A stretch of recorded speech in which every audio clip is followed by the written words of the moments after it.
mahasiswa Indonesia, apa kabarnya nih semuanya?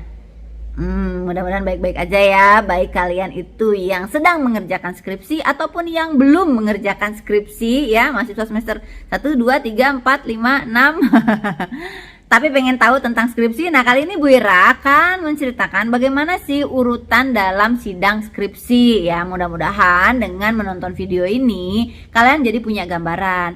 Tapi semoga aja sih gambaran itu membuat kalian bisa mempersiapkan diri, bukan membuat kalian tambah takut ya. Jangan takut menghadapi sidang skripsi itu. Tapi Bu, saya tuh kepikiran. Oh, jangan kepikiran, memikirkan boleh ya, tapi jangan kepikiran. Kalian kan suka gitu ya, Bu saya kepikiran skripsi, hoyo we kepikiran tapi tidak dikerjakan ya. Memikirkan boleh, apa bedanya memikirkan sama kepikiran? Kalau memikirkan tuh otak kita aktif bekerja, memikirkan ya bagaimana skripsi kita, apa yang akan kita lakukan. Kalau kepikiran tuh gini, kalian sedang makan tiba-tiba ingat skripsi, wah langsung gak selera makan ya. Kalian lagi ketawa nonton tiba-tiba ingat skripsi, langsung merasa berdosa gitu ya. Itu namanya kepikiran. Jadi kalian dikuasai oleh pikiran tersebut. Kalau memikirkan mah kita bergerak secara sadar ya, memikirkan ya tentang skripsi kita gitu. Nah, tadi ya, mudah-mudahan nih dengan tahu tadi urutan sidang skripsi membuat kalian jadi well prepared dan bukan ketakutan. Nah, cemas tuh boleh sih, nggak apa Bu saya tuh deg-degan menghadapi. Ya nggak apa-apa, cemas mah wajar, alamiah. Bahkan kecemasan itu dalam kadar tertentu perlu supaya kalian bisa maksimal mempersiapkan sidang skripsinya. Adrenalin kalian yang meningkat tuh akan membuat kalian bekerja lebih baik untuk supaya hasilnya bisa lebih optimal dibandingin kalau kalian malah tidak cemas sama sekali, terlalu santai. Misalnya ya, hey bro, sidang ya besok. Iya nih bener sidang gitu. Wah kayaknya santai-santai aja nih. Tenang, sidang skripsi nggak ada yang perlu disiapin, semua udah pasti lulus di prodi gue misalnya gitu ya. Nah jadi nggak nyiapin ya juga jangan ya. Jadi kecemasan itu dalam kadar tertentu perlu, tapi kalian cobalah cari-cari cara ya, banyak tips-tips yang mengatasi kecemasan yang berlebihan gitu. Dan yang perlu kalian pikirkan, jadi kadang mahasiswa itu cemasnya kenapa? Karena takut tentu saja nggak lulus sidang skripsinya. Tapi gini loh saudara-saudara, nggak lulus sidang skripsi tidak berarti bahwa kalian nggak lulus kuliah. Nggak ada, bukan gitu. Jadi bukan nggak lulus sidang skripsi berarti kuliah saya gagal, enggak ya. Kalian gak lulus sidang skripsi artinya ada hal-hal dalam skripsi kalian yang harus diperbaiki gitu. Tapi ada yang perbaikan atau revisinya tuh minor sehingga masih tetap diluluskan ya, atau lulus dengan nilai yang sangat baik. Tapi ada yang misalnya perbaikannya perlu mayor sehingga kalian diminta untuk sidang ulang ya. Jadi gitu kan, gak lulus tuh bisa ada yang diminta sidang ulang atau hanya yudisiumnya aja atau pengumumannya aja yang ditunda sampai kalian menyetorkan revisinya, tapi tidak perlu sidang ulang juga ada ya. Jadi gitu ya, ingat, tidak lulus sidang skripsi bukan berarti tidak lulus kuliah ya. Pasti lulus kuliahnya ya, insya Allah. Dan asal kalian kerjakanlah skripsinya dengan usaha sendiri, insya Allah ya.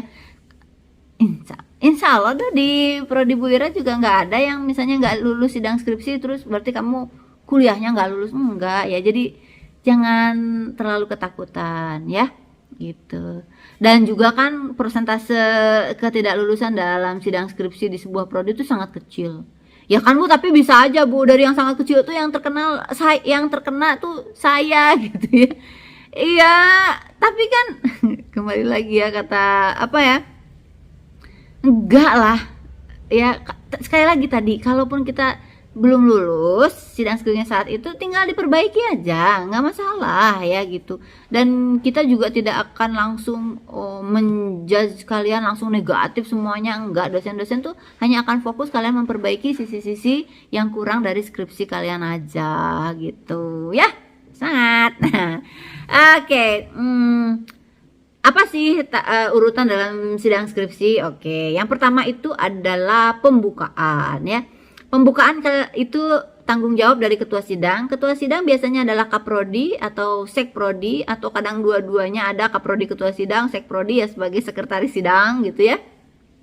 Ada juga kampus yang ketua sidangnya itu adalah misalnya pembimbing utamanya gitu. Tapi kebanyakan sih kalau ketua sidang itu adalah kaprodi atau koordinator sidang skripsi yang ada di prodi tersebut gitu. Nah, kan komponen dosen itu ada tadi selain ketua sidang atau sekretaris sidang, ada juga pembimbing kalian ya, dan juga penguji. Penguji juga jumlahnya beda-beda. Kalau di prodi Bu Ira tuh 3, umumnya sih 3, tapi ada yang tidak sampai 3, ada yang lebih mungkin dari 3 ya. Waktu Bu Ira dulu kuliah pengujinya aja 5 tambah pembimbing 2, 7 orang ya. Sekarang kalau di prodi Bu Ira pengujinya 3, pembimbingnya tadi 2 ya, sama ketua sidang. Oke. Nah, tadi pembukaan itu tanggung jawabnya ketua sidang. Dia akan membuka Bismillahirrahmanirrahim atau puji Tuhan. Kali ini kita akan sidang atas nama kandidat sarjana kita yang bernama Widya Ayu. Kita gabungkan saja. Widya Ayu NPM sekian sekian sekian. Nah, saya atas nama prodi mengucapkan terima kasih kepada pembimbing yang telah mengantarkan Widya Ayu untuk bisa sidang skripsi kali ini, kepada penguji yang telah meluangkan waktu, biarkanlah ya, jadi gitu. Nanti biasanya selama pembukaan juga ada masa ketua sidang akan bertanya pada mahasiswa sebagai kandidat, kepada Widya Ayu NPM sekian sekian sekian, apakah Anda siap untuk melaksanakan sidang skripsi ini dan menerima berbagai konsekuensi yang dihasilkan? Nah, kalian jawab siap gitu ya, dengan optimis ya. Kadang Bu Ira tuh masih menemukan ada mahasiswa yang menjawab mungkin karena grogi ya, atau karena ketakutan tadi, terlalu takut jadi suaranya nggak terdengar dengan jelas, terus ragu untuk menjawab, lesu gitu ya. Nah, ini ya catatan kalian kalau sidang skripsi, salah satu sikap mahasiswa yang membuat dosen itu merasa kesal atau nggak nyaman gitu mengujinya adalah kalau kalian terlihat lesu, lemah, tidak berenergi. Itu tuh ngelihatnya teh kesel gitu, kita kok kaliannya nggak semangat sih gitu ya. Jadi kalian harus menunjukkan bahwa kalian tuh semangat menghadapi skripsi itu gitu ya. Oke, nah oh ya, sebelum pembukaan itu sebenarnya kalau sidangnya offline itu kan biasanya pas kita masuk penguji-pengujinya udah ada di dalam ya. Kita menyapa aja ya, pagi Pak, Bu gitu. Nanti dipersilakan duduk. Kalau sidangnya Zoom juga boleh sambil nunggu, kalau ada dosen yang masuk kalian sapa, selamat pagi Pak, apa kabar gitu. Nanti biasanya pengujinya nanya balik, hei kamu, akhirnya sidang juga ya, gimana kabarnya? Baik Pak, alhamdulillah. Semangat ya sidang skripsinya, semangat Pak gitu. Jadi kalau sebelum sidang tuh gunakan untuk beramah tamah, itu mencairkan suasana hati kalian dan suasana hati dosennya juga ya. Oke, lanjut setelah pembukaan kan nanti dosen, baik Bapak Ibu sekalian, nah kita akan lanjut pada tahap berikutnya ya. Sebelum lanjut, nanti pembukaan tuh biasanya ada yang mengucap Bismillahirrahmanirrahim, ada yang ketuk palu ya, secara resmi sidang ini kita buka tok tok tok gitu. Ada yang dengan baik sidang ini kita buka secara resmi, gitu aja ada ya. Nah, selanjutnya setelah membuka sidang, maka ketua sidang akan mempersilakan pada tahap yang berikutnya. Yang kedua adalah presentasi ya, presentasi dari mahasiswa. Nah, waktu presentasi itu adalah 10 menit rata-rata ya, di banyak prodi 10 sampai ada yang boleh 15 menit. Jangan bikin presentasi lebih dari 15 menit ya. Kami tuh kalau ada presentasi yang lebih dari 15 menit kesel tuh, lama banget ya ininya gitu. Presentasinya mau dipotong kasihan kadang-kadang ya. Tapi kalau dibiarin kok ini banget sih namanya bertele-tele. Kalau lebih dari 15 menit tuh bertele-tele kok. Jadi usahakan kalian bisa presentasi itu dalam 10 menit. Bu Ira tuh presentasi waktu disertasi, tesis atau skripsi, disertasi yang 245 halaman 10 menit aja presentasinya Bu Ira ya. Kurang malahan. Jadi bisa latihan pokoknya membuatnya menjadi 10 menit ya. Oke, nah kan kalian akan dipersilakan. Baik, tahap berikutnya adalah presentasi yang akan disampaikan oleh kandidat sarjana kita kepada Widya Ayu. Saya persilakan waktu Anda 10 menit misalnya ya. Tuh. Nah, kalian presentasi. membuka presentasi mas standar-standar aja. Kalian ucapkan terima kasih kepada ketua sidang Bapak Doktor siapa misalnya yang telah mengizinkan saya untuk mempresentasikan skripsi saya. Saya juga mengucapkan terima kasih kepada, sebutkan pembimbing ya, namanya Pak ini, Ibu itu yang telah mengantarkan saya bisa sidang skripsi kali ini, dan juga kepada para penguji, sebutkan namanya ya. Hafalin ya nama pengujinya ya. Terima kasih telah meluangkan waktu untuk menguji saya hari ini gitu. Ya, mereka yang mau menguji kalian tuh memang sangat meluangkan waktu loh untuk bisa datang dan menguji kalian ya. Nah, terus lanjut. Pada kesempatan kali ini saya akan mempresentasikan skripsi saya yang berjudul, nah sebutkan, mulai deh presentasi. Kalian kalau mau tahu template presentasi sidang skripsi seperti apa, sudah pernah Bu Ira buat kontennya, bahkan templatenya Bu Ira kasih di deskripsinya ya. Dilihat aja videonya di YouTube ya.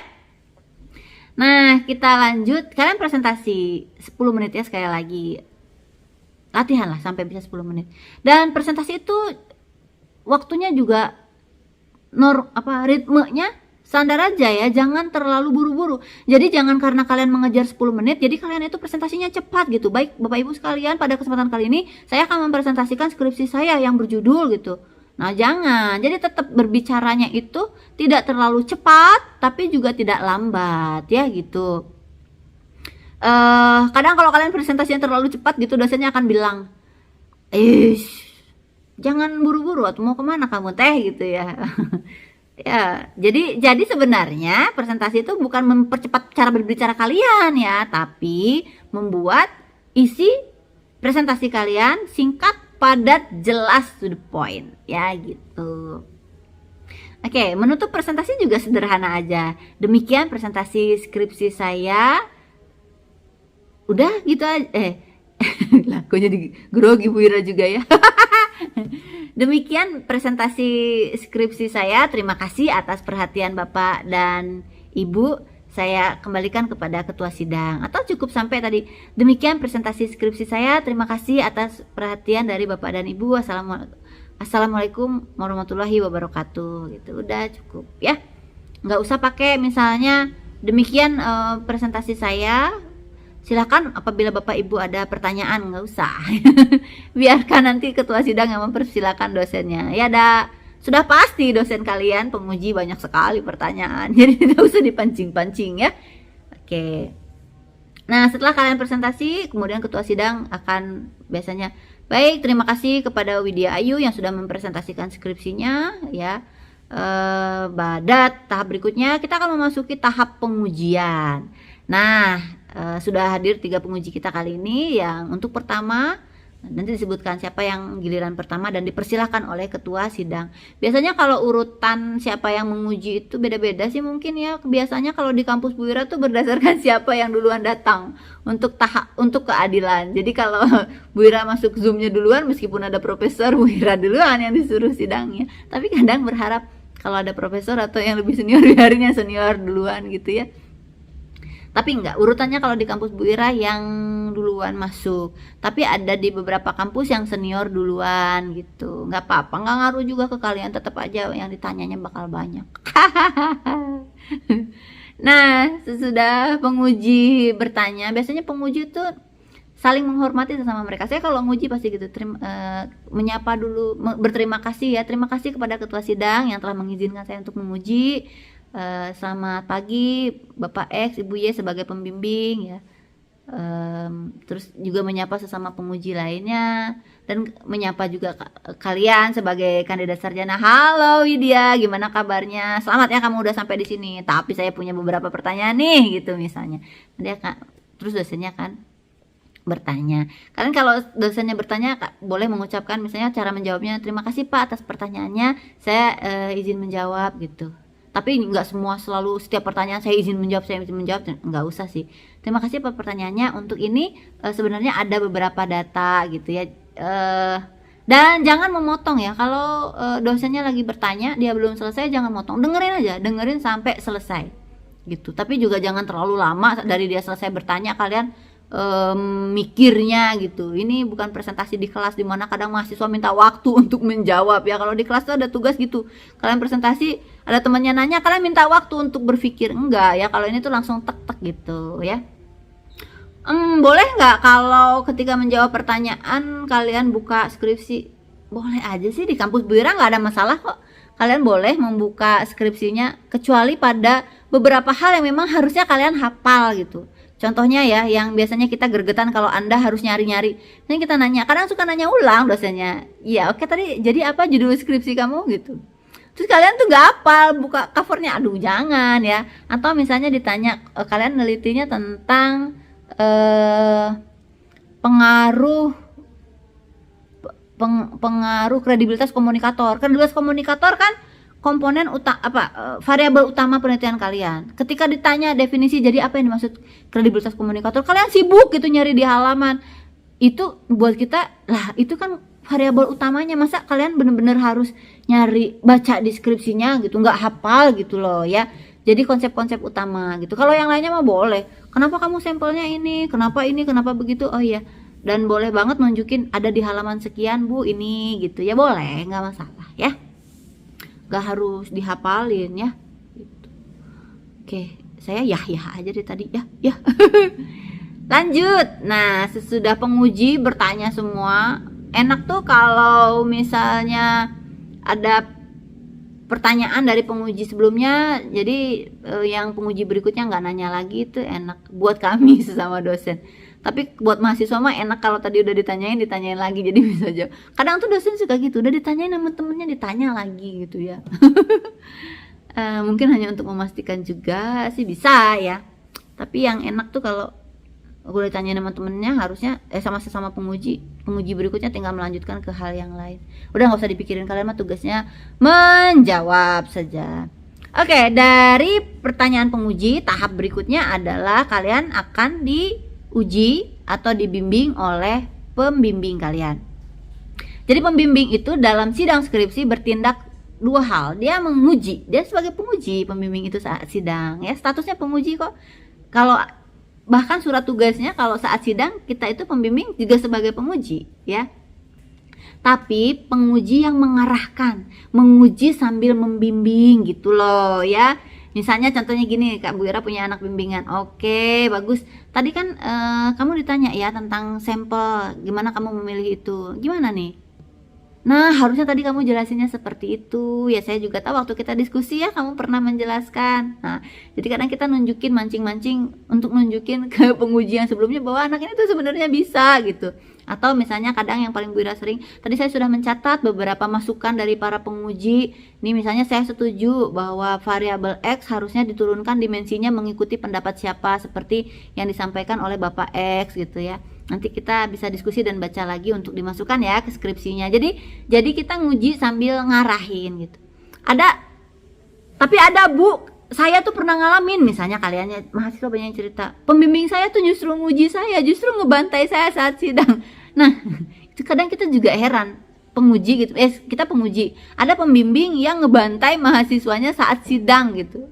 Kadang tuh kita WA-an sesama penguji, lah dia kan pembimbingnya, kenapa dia ngebantai mahasiswanya? Harusnya dia nanya gitunya pas lagi bimbingan dong gitu ya. Jadi kita nge-WA, saling ngegosip biasanya ya.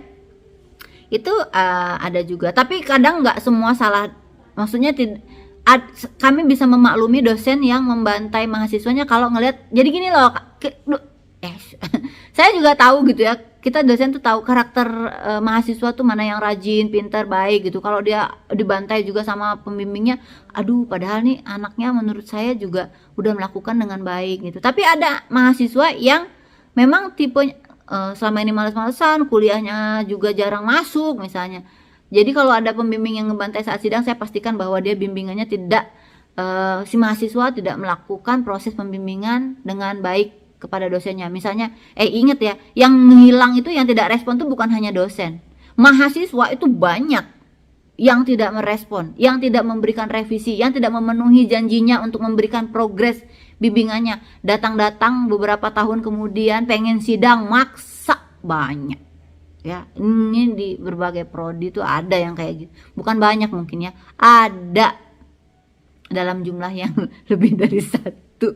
Nah, ada seperti itu. Dulu Bura pernah bikin konten ya, penyebab mahasiswa tidak lulus sidang skripsi, misalnya skripsinya ininya tidak jelas, itunya tidak jelas, banyak yang komentar menyudutkan dosen. So, apa dong gunanya dosen pembimbing? Ya, Bu Ira tidak memungkiri ada dosen yang memang misalnya terlalu sibuk atau terlalu cuek terhadap mahasiswa bimbingan, tapi ada juga mahasiswa bimbingan yang justru mengabaikan skripsinya. Banyak loh di dosen-dosen itu di berbagai kampus lah ya, namanya kita dosen berjejaring. Dosennya yang ngontak mahasiswanya, yang nyariin mahasiswanya, banyak ya yang seperti itu. Mudah-mudahan kalian tidak termasuk di antaranya. Mudah-mudahan kalian bertanggung jawab, dapat dosennya juga yang keren ya, gitu.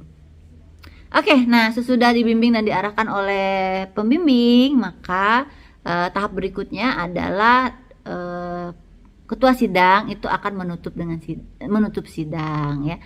Alhamdulillah semua penguji sudah menyampaikan pertanyaan dan masukannya. Pembimbing juga sudah memberikan pertanyaan dan masukan-masukan kepada kandidat kita. Dengan demikian maka selesailah sidang skripsi kita atas nama Widya Ayu NPM sekian misalnya.